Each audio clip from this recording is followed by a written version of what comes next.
Lopes fans, welcome in. My name is Brennan Williams, and this is Go Lopes Radio.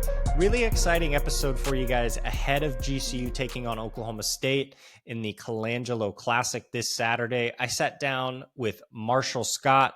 He covers everything Oklahoma State for the Pistols Firing blog, a true pro, guys, and really busy week for him with it being signing day this week for football across the country. Obviously, the big basketball game this Saturday as well. So thankful that he sat down, spent some time with us. He gave us some perspective on Oklahoma State hoops, the history, where they're at now, the coach, the players, and we talked a little matchup, all that sort of stuff. So really exciting game coming at you this Saturday, guys, and such a big game that we've got two pods for you. Obviously, this one with Marshall dropping right now. And then I'm going to sit down with Blake. We're going to do a KYP. We're going to get into a really good Oklahoma State team, like we've said, that has exceeded expectations this year. Go through some of the players, some of the matchups a little bit more in depth. And that'll come out, should be in your guys' inbox here at any time, maybe later tonight. So really excited for that. A big game. So we like to do two pods when GCU takes on an opponent that you can really build a little bit of a resume here. GCU still looking for that really, really big win in the non-con, and this is a great opportunity come Saturday. So excited for that game. We'll be on site covering that. So, guys, when it comes to Stetson, I was doing some personal travel early in the week, so unfortunately was not able to be there on site, provide the game, press conference, all that sort of stuff. So I do apologize for that, but had to do some personal travel. I don't have a ton of thoughts on that game, guys. I think, the one good takeaway is the defensive floor for this team. We've seen it 3 games in a row, 2 games against really good, power 4 teams. I guess maybe one really good power 4 team and another okay power 4 team, but a power 4 team nonetheless. And the defense, I know Bryce, we have the Youngstown State, you have the St. Louis game. Bryce has been working really hard trying to get these guys to play consistently on that end. And I think maybe they've turned a corner. And if this is going to be the level of defense that they're going to provide, this is, I think, a really exciting development for this group, which takes us to the other side of the ball. I know Bryce was on with the radio guys today and talked with them, and the offense guys, not good. There's no way around it. They can't make a 3. They're making bad decisions, turning the ball over. Obviously, the second half, much better against Stetson. But, guys, let's just be honest. Stetson's one of the worst 20 teams in the country. The talent gap, the size gap, all of it is incredibly skewed in GCU's favor. And to struggle like that offensively, against an Iowa and, a Utah team, sure. But to struggle like that against Stetson was very alarming. This team is very due to, play really good on both sides of the ball and have one of those games. So yeah, not a ton to take away from that, guys, but they win. I've said this group really just needs to, in those, 300 plus Ken Palm games, 250 plus Ken Palm games, they get another opportunity to play together. So hopefully a little bit of a tune-up as they get ready for a big one this Saturday. So guys, that's it for now. Let's head over to our conversation with Marshall Scott. Really appreciate his time and his thoughts, and really excited for the game on Saturday. Hey guys, I am joined today by a very special guest. Marshall Scott works for the Pistols Firing blog, and he has been working overtime this week. It is signing day as he covers Oklahoma State. So, Marshall, I got to ask you, 1, how crazy has today been for you? We appreciate you taking some time out. And 2, give us the name. Just drop a name that you're super excited about after signing day for Oklahoma State football. Yeah, it's been one of the more hectic signing days that at least I've been a part of. Oklahoma State just hired a coach last week. So usually signing day, it's more of a copy-paste job. You already know who's signing. You just got to copy and paste it whenever the things come in. That was not the case today. There's 15 guys. I think they entered with like 3 of them. I had like 5 write-ups done. So it was a hectic day for sure, especially after the basketball game last night. But the one guy that I'm most excited, I think the one guy that like most Oklahoma State fans will be excited about is Katie Jones. He's a running back at a Jinx, which is a big program in Tulsa, in the Tulsa area. Okay. He had been committed.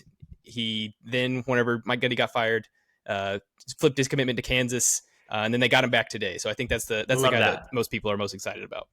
Flip season, baby. It is flip season. So we know what comes with, signing day flip season. That means we're kind of, basketball is really starting to ramp up. So I know we've got a lot to talk about with Oklahoma State this year, but let's maybe just take a quick look in the mirror.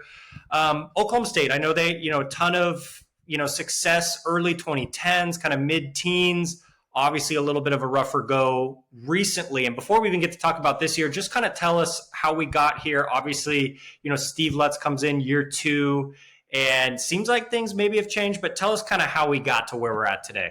Yeah, that's it's been a stretch of Oklahoma State basketball. I'll tell you. The Travis Ford era, well, it started well. You think of like the Marcus Smart, LeBron Nash teams. They were pretty regulars in the tournament. Oklahoma State decided that they wanted to sort of take that next step instead of first and second round exits. And things sort of went cattywampus from there. They bring in Brad Underwood, who is here for a year. They make the tournament. Everything looks good. The day after that they lose that first round game, Brad Underwood is on a jet to off to Illinois. Champaign. Yeah. So then Mike Boynton, who was one of his assistants, takes over. Boynton was basically on nobody's radar to get the job, but he gets it. Oklahoma State is instantly hit with sanctions from the I don't even know what it was at this point, paying players, which is now legal. Yeah, kind of crazy in hindsight. Yeah, Oklahoma State had a very small part in that. There's like one player who got like some $300 headphones, and Oklahoma State got a tournament ban for it, while others basically got off scot-free. There's a lot of hard feelings in Stillwater about that situation. Boynton was a great guy. A great recruiter, gets Cade Cunningham here. They go to the tournament that year. But, whether it be the sanctions, whether it be the coaching, they just couldn't quite get over that hump. So Boynton gets let go. They bring in Steve Lutz, who was at Western Kentucky. Before that, he was at A&M Corpus Christi. He 2 seasons at A&M Corpus Christi, led them to the tournament.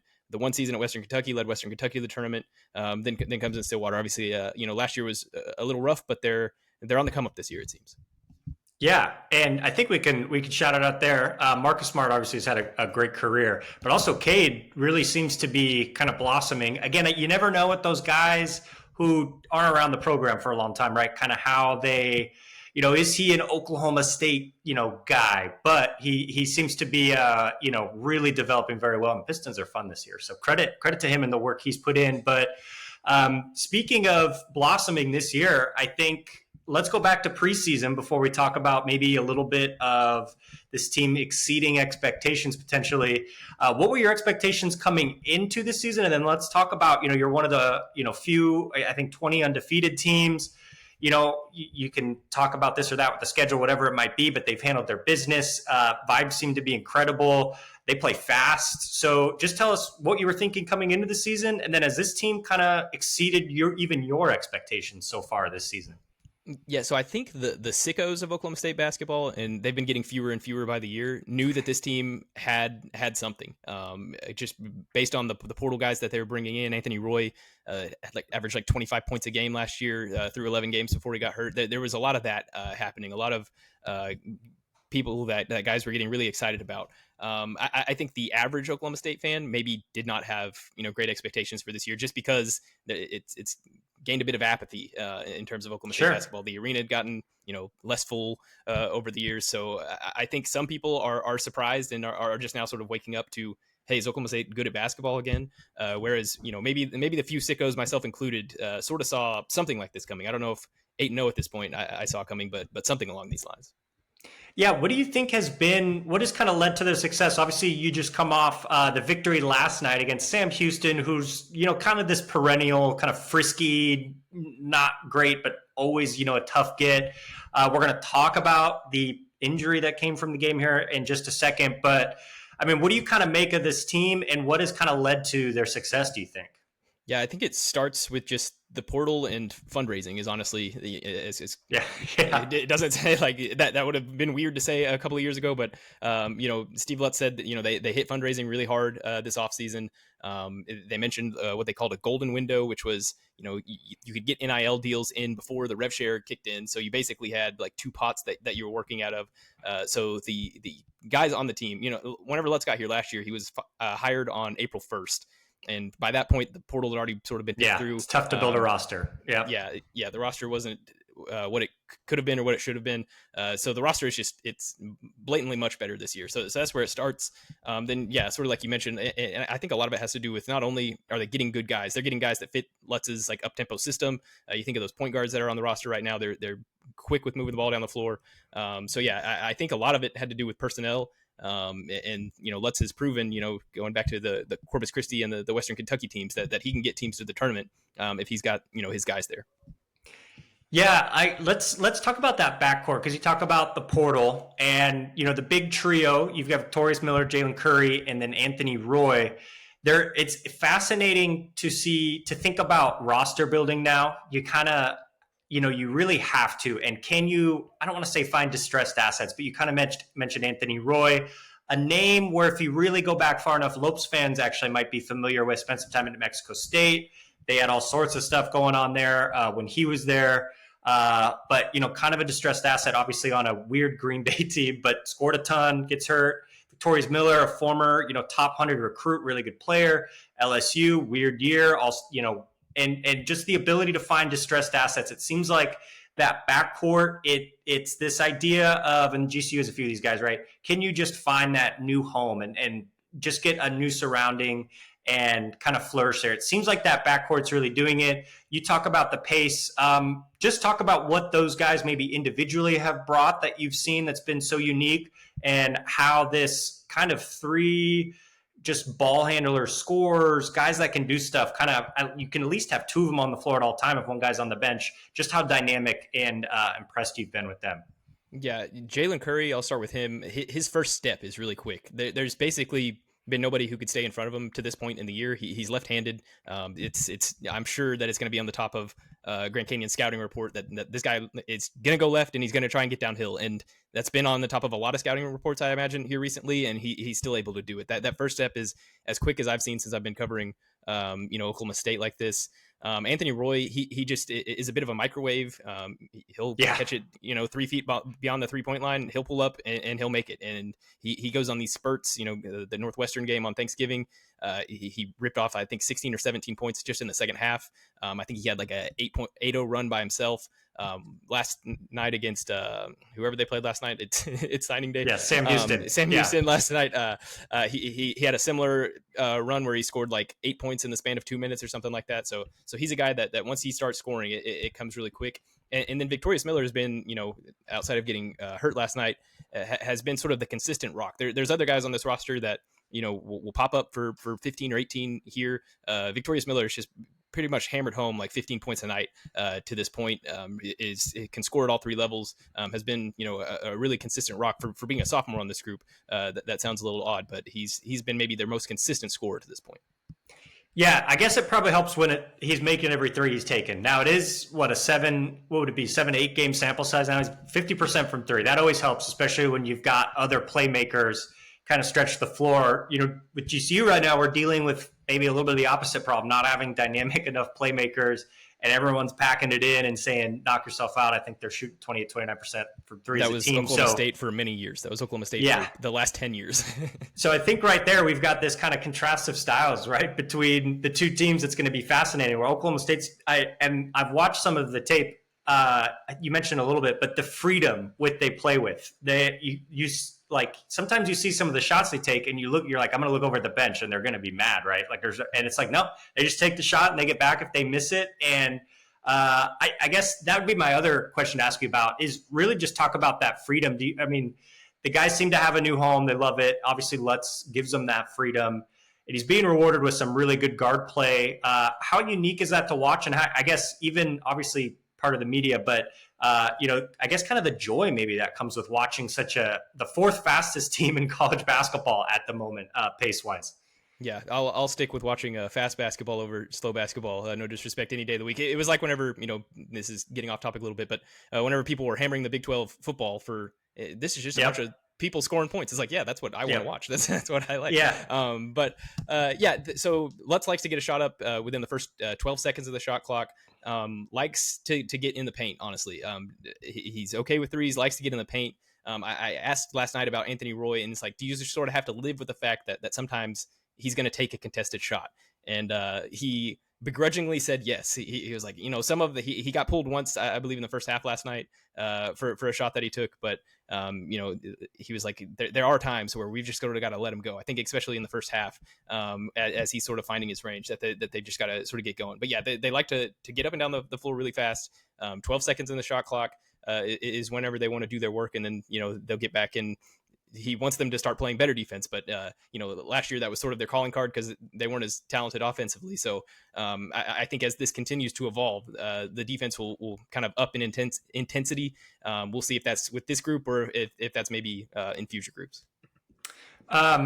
Let's talk about Parsifal, the big guy. And you know what's crazy? I'm going to hope that I also pronounced that correct. But he actually played at Southern Utah, which is in the WAC where GCU used to be. And I mean, I don't want to say he's not even the same person, but you can look at what he even just did last night, and that would not have probably even be a thought you could have for, a big guy at Southern Utah. So incredible credit to him and what he's become. First of all, I'm watching him. He is like a literal semi-truck in the paint. I mean, I cannot believe how big he is, but also he moves pretty well for being so big. Again, the big night last night, talk about like how important he is, because it seems like you have to, when you have guards that kind of do some of the stuff that they do, you do have to have an anchor down there. And you've got to have a guy that's going to go down there, push a guy around. He almost reminds me of like Steven Adams in the NBA, just like so big. He just moves his arm and three guys move. Talk about him and how important he's been. And I guess maybe how impressed you've been with his development, to be honest, this year and the leap he has taken. Yeah, the mustache probably helps on the Steven Adams comp for sure. It's really good. He dropped 24 last night, which was an OSU high for him. You mentioned sort of with all the 3-point shooting that's around him, that leaves him a lot of room in the paint. There haven't been a ton of guys that have been able to handle him, strength wise to this point in the year. He's a bit of I don't want to say bully, but he's okay with getting in and amongst some roughhousery down there. He seems like a leader of this team. Isaiah Coleman got a tech last night, and for slamming the ball, and the first person over there was Parsifal, like talking straight into his face to tell him that can't be doing that. So I think even more so the stuff that he's doing within the lines. I think he's been a real benefit to this team, outside of the lines with some of the stuff he's done. But yeah, he'll get you on the block, and there are times that he's just straight up got a guy under the basket posted up, and there's nothing that guy can do. So his big body has been used to its full extent. This has sort of been in the Mike Boynton to Steve Lutz transition. Steve had Abu Usman last year, who's a similar type body. Steve seems to really been those sort of bigger bodied centers, not necessarily your athletic rim protector types, but Parsifal he's gonna try and pin you under the basket. He's gonna get the ball and he's gonna try and hit a little hook shot over you. So more often than not, it's worked this year, and I think it like you said, I think that definitely helps with sort of the spacing that's around him, that he can sort of spread some guys out. He's really good at sealing if there's a point guard running down on a break. He'll just basically stand behind his guy, and it's an illegal screen. You're not getting through that. Yeah, it's an illegal screen that's not going to get called. It just seals him off, and there's a wide open layup for the guard. So he's in more than just the box score, has been a big benefit to this team this year. Yeah, for Lopes fans listening, if you're not familiar, he's listed at 6'10", 250, and you might be thinking, but he isn't like big. Yeah, and he moves well. So this isn't a situation where he's going to be slow getting up and down the court. It's just pure strength. And 6'10", 250 that is a big guy down there. And yeah, he's been able to help free things up for the guards a little bit.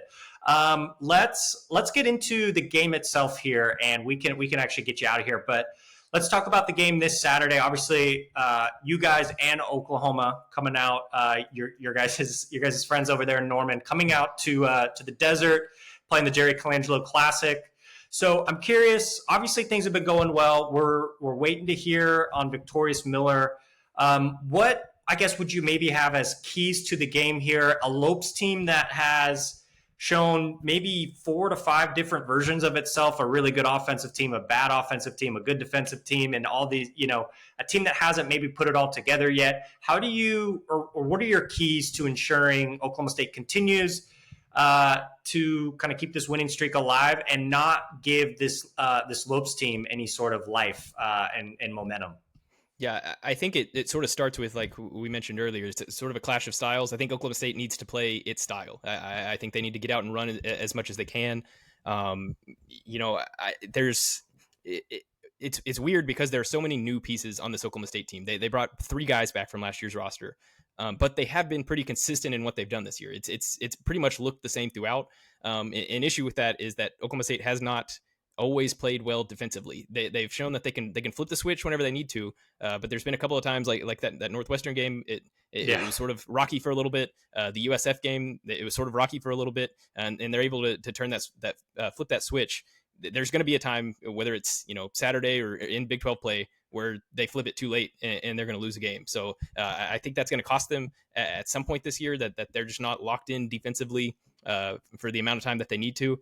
But if they can, play defense at a average to above average level, get out and run, and then the rest of it, just do what they've continued to do to this point in the season, which is, make their threes at a fairly decent clip, and get to the basket and score a lot of points. So I'm really interested in seeing sort of the clash of styles that happens, and sort of who's able to impose their will on who. But yeah, I think playing their style is how Oklahoma State wins this game. Let's get into, give me, one player, maybe two, if you think also that we haven't talked about already, that'd be really key. And I say that also as a 2-parter. Can you also give us an update on Victorious Miller? What you've heard, we're recording this Wednesday night.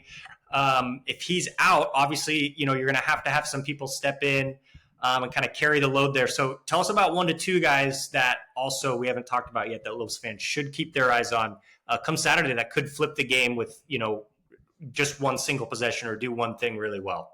Yeah, I'll start with Victorious Miller. He got hurt in the first half of last night's game. It was a foot or an ankle. I think he might have got stepped on somewhere in there.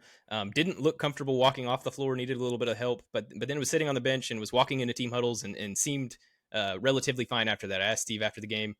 He said he didn't have an update. He was really just mad about the defense, so he just wanted to keep talking about the defensive issues. Sure. But some other guys that I think you need to keep an eye on. Kanye Clary. He's a transfer from Mississippi State, point guard. He was previously before that at Penn State. It's sort of been him and Jalen Curry have almost like gone back and forth in terms of like who's having the better game. Let's will put them out there together. They're both relatively shorter guys, but they're able to play really well. Kanye Clary was plus 20 last night, which was 10 points better than anybody else on the team. So he had a really big night last night. Lefteris Mantzoukas is another name that I'll shout out. He's from Greece.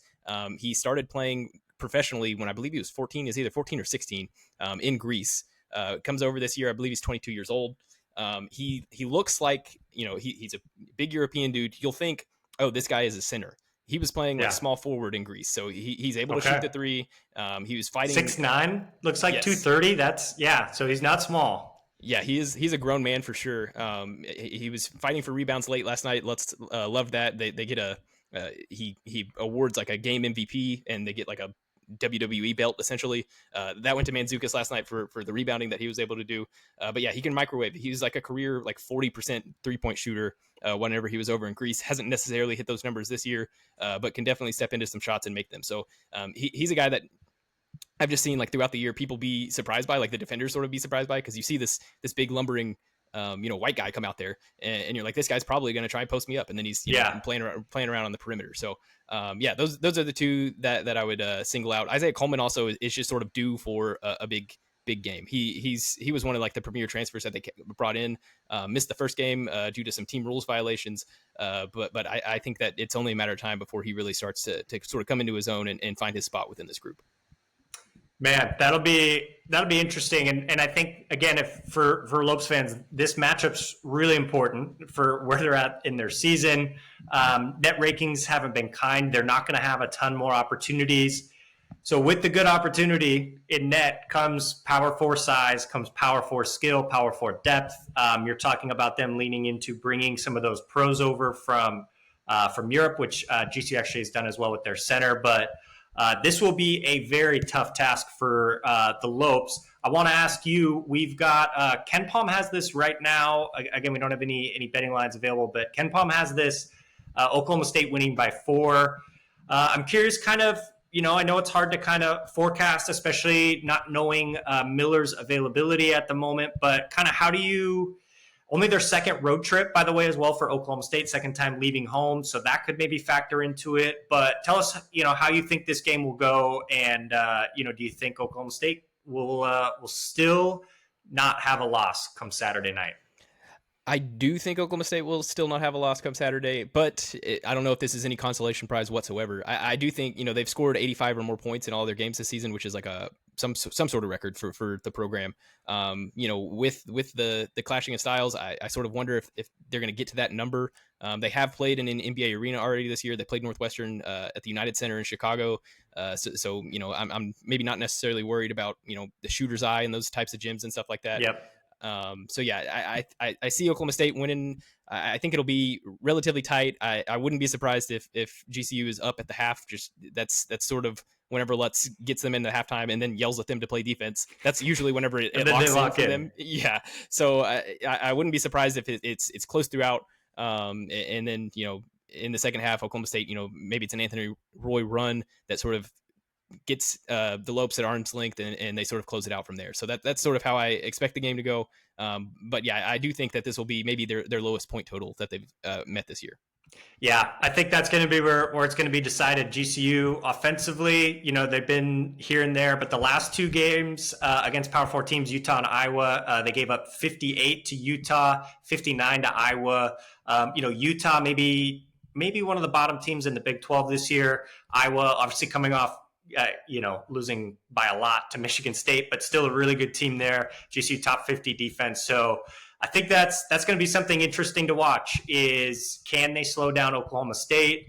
Can they just get some of those shots that Oklahoma State, those guards are taking and making? Can they just get some of those to not fall for a night and make life as hard as they can?